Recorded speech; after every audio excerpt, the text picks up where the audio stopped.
Hello, we're back. I haven't done a video for the last couple of episodes since there wasn't really many new or interesting interactions. Now that Square Enix have an official FAQ page, they cover most of the basic ones, so it felt like kind of a waste to do rulings when there really wasn't a lot to say that Square Enix hadn't already said. But this set, we have a lot of cool, new, interesting stuff happening. And also now that we're in quarantine, even though since I have a full-time job, it's been a lot harder to do content all the time, but now that we have to sit at home most of the time, I'll have a lot more time, so hopefully get more videos out. But yeah, this one got some really weird rulings, and I'm going to go over the more obscure ones because, again, Square Enix have an FAQ with a lot of the basic ones, general stuff like, paying different CP for forwards only counts if you actually pay to play the forward from your hand. You can't pay costs with your opponent's cards, the usual one that comes up all the time for all those new monsters that remove backups from the game as a cost. It has to be your own. But all that stuff's covered on the FAQ page, which I'll link. But the first thing I want to talk about before I go into specific Opus 11 rulings is the new way damage prevention works. In fact, I guess doesn't really work anymore, because now damage prevention, so these kind of passive effects that applied after all the damage modifiers when the damage is about to be dealt and prevented the damage from happening, they are now being errated and changed to work just like other damage modifiers. Stuff like Shaman P. Grouch, which says if it would take damage, reduce the damage to 0 instead. All of these like blanket preventing damage effects are changing to that. So now these stuff like Ishtola now reads, if Ishtola would receive damage from a summon or ability, reduce it to 0 instead. The main reason for this change, well, number one, it makes it a lot cleaner and a lot clearer. It means there's not two different ways to reduce damage that work very differently and cause different interactions that a lot of people won't know unless they have been told.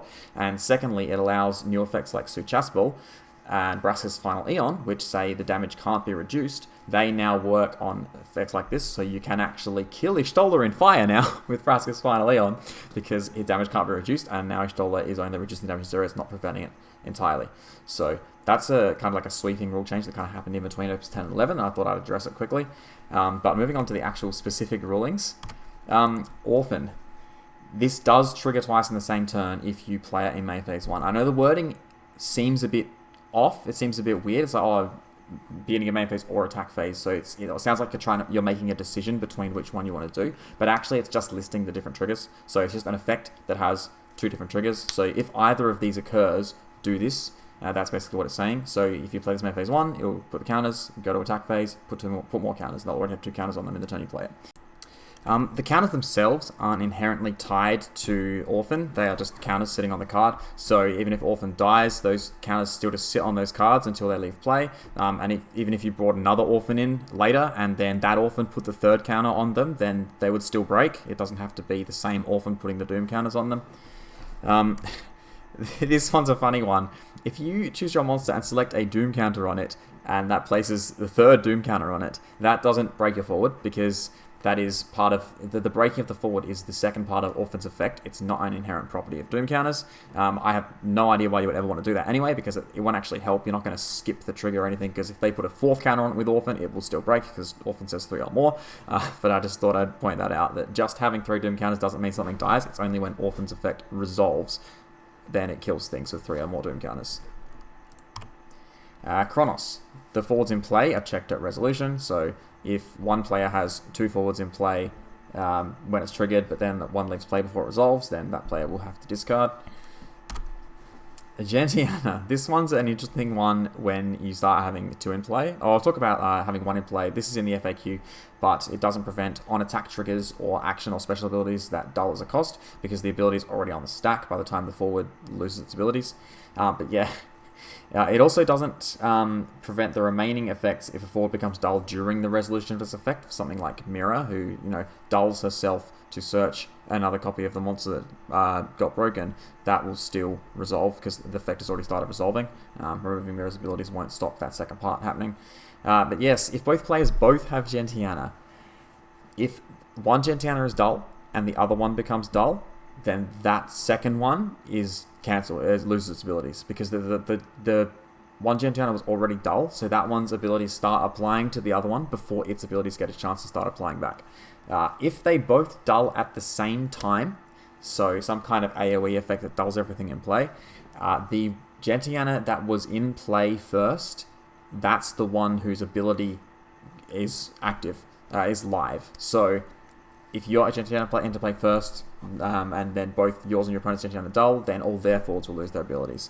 That's, I think, one of the only cases in the game where we actually care about the timestamp of when a card enters play. That's not normally something you have to keep track of. So something like this, it's pretty easy to remember that, because it's, you know, only one card, one interaction. It's pretty specific, but yeah, just keep a note of that. That if you're playing against someone you both have Gentiana, you may have to keep track of who played it first. Edge. If another cost reduction effect is applying, which says it can't be reduced to 0, then it can't be reduced to 0. Even like, you can't apply them in a certain order or anything. So if you have, say, a 2-cost ninja stand unit forward and Edge and Refi on the field, you can't say, well, I'll reduce with Refi first and then with Edge, because Edge can go to 0. No, the Refi's effect applying to that forward means that it cannot have its cost reduced to 0 or below 1. So yeah, that's unfortunate. You can't play free 2-cost ninja and then bounce it infinitely and get infinite CP off that. But anyway, that's probably a good thing. Shalinka. Now, she changes the base number of attacks that forward is allowed to make in a turn. So normally it's 1, and then she changes that to 2. So she does work with something like Astinian, who gains an additional attack. So if you use Shalinka on Astinian and also uses his ability, then he will be able to attack 3 times that turn, because he'll be able to attack the base 2 plus an additional from his own effect. Something like Bart's, however, won't work, because Bart's has basically the same effect as Shalinka. It's replacing his legal number of attacks per turn from 1 to 2, and so Shalinka, so he'll still only be able to attack twice. Get that out of the way. Bobby Corwen. You don't draw 2 from Bobby Corwen dying, even if he's in a party, because you only draw from the other forwards that partied with him. However, you will draw for every single one of them, and you will draw even if Bobby himself dies at the same time. Arden. This one is in the FAQ, but I thought I'll just reinforce it anyway, because I know this one will bring up a lot of questions. When he's put from the field into the break zone by your opponent's summons or abilities, that doesn't include dealing damage or reducing his power to below 0. So if they kill Arden by dealing 9,000 damage to him, or by reducing his power by 9,000, he will die and not revive at the end of the turn, because it's actually a rule process that's killing him, not the opponent's summoner ability itself. But it will work against effects that, you know, straight break like Odin, or effects that sacrifice like Famfrit and Veritas. I guess treat it basically like Hildebrand. Hildebrand has the parentheses text to make it clear what it means, although they screwed it up the first time, so treat it like the errata Hildebrand, actually. If Arden does die to your opponent's summoner ability, like an Odin or something, and does trigger that ability, if he gets removed from your break zone before the end of your turn, or, you know, return to hand, return to deck or something, if he's not in the break zone still at the end of the turn, he won't revive. This one I'm actually not 100% on, because I am still waiting for an answer on Twitter. I would say I'm about 95% though, so you can safely assume that will be the case, unless we get an official response otherwise. If so, I will let you know. I'll mention in my next video. I'll post it in Echo Chamber. I'll write it in the description. But yeah, I would say that you can basically assume that it has to be in the break zone to come back at the end of the turn, just like cards like Vanille and Unilegendary and Calbrainer, they all have to be in the break zone to come back as well.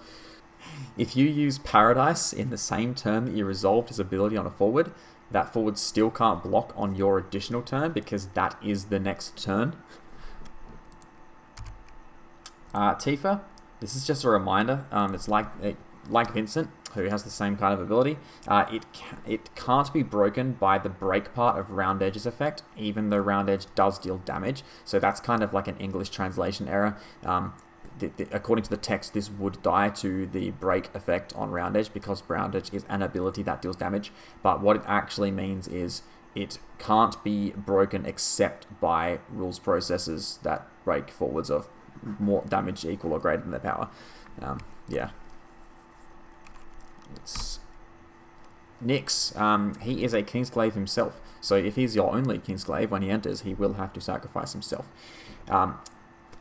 Like other sacrifice effects, even if the Kingsglaive you sacrifice is removed from play by something like Una or Annuo, instead of going to the break zone, the break effect does still trigger. And this is an inherent problem with these kind of effects in general.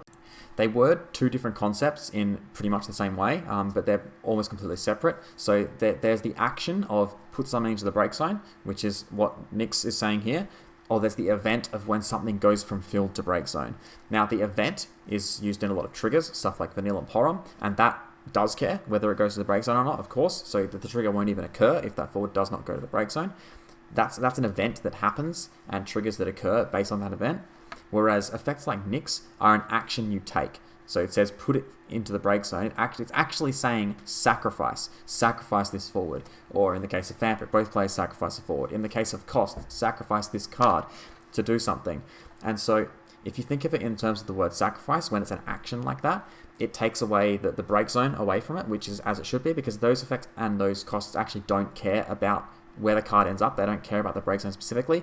That's just where cards end up normally. That's just the default place they go. However, those kind of effects, as we know, and those costs, you can still pay them, and these effects still work under Una or Enyo if they're removing it from the game instead of going to the break zone. So stuff like Vanilla and Porum won't, because the event isn't happening anymore, but things like Nyx and, Archer, sacrifice this card, they still will work, because, again, they do not care about where the card ends up. They just care that that effect or that part of the cost is the thing that's taking it off the field. But that's an aside anyway. Emo, I'll just call it Emo. That only cares about how many targets that ability has on the stack. It does not care what the text says, just what it currently is targeting on the stack. So even if the text says you can target up to 3 forwards, if that's only chosen one target, then you can retarget it with Emo. Similarly, if it says, choose up to 1 forward and they choose no forwards, then you can't use Emo on it. Garnet. This is just a funny one. I wanted to say the counter stacks to the summon. So the counter effect, rather, the auto ability that adds a counter stacks to the summon. So you can activate Arc, then respond with her action ability to buff her in response from the counter she got off of it to buff her out of range of the Arc. Don Corneo. Now, the take control effect works similarly to Dorgan in how it expires. So if Don Corneo isn't in play when it resolves, then you just want to get control of the forward. When he leaves play, all the forwards he's taking control of return to their own side of the field, like immediately or like passively. It's not like an auto ability that triggers or anything. You can't stack to it. It just kind of happens the moment he leaves the field. So yeah. Also, if any take control effects happen after Don Corneo, so say you steal your opponent's forward and they steal it back, then after that, it doesn't matter what happens to Don Corneo. It will stay on the most recent take control effect is the one that's kind of applying. So if say your opponent plays a Kane, you steal it with Don Corneo, they play a Dark Forward, take it back, and then you take it back with a Dark Forward again. Losing your Don Corneo at that point won't switch Kane back to them because you have control of it due to its own ability, not due to Don Corneo. Vincent, I think most people know this by now, but the second effect can be gained more than once and will trigger that many times when he attacks. So you can have a Vincent that attacks and chooses a character and breaks it 5 times, 6 times, whatever, how many times you use it. Pretty funny, but yeah, something that can be done. Cloud. As I mentioned before, this is a sacrifice effect, so it doesn't care whether the sacrificed forward goes to the break zone or not. Even though it says the forward put into the break zone, it actually just means the forward sacrificed. So even if that forward gets removed, you still get to play a forward of 1 cost higher. Also, I should mention that this can bring out any forward. It doesn't have to bring out a Category 7 forward, although obviously it does have to sacrifice a Category 7 forward. Kadach.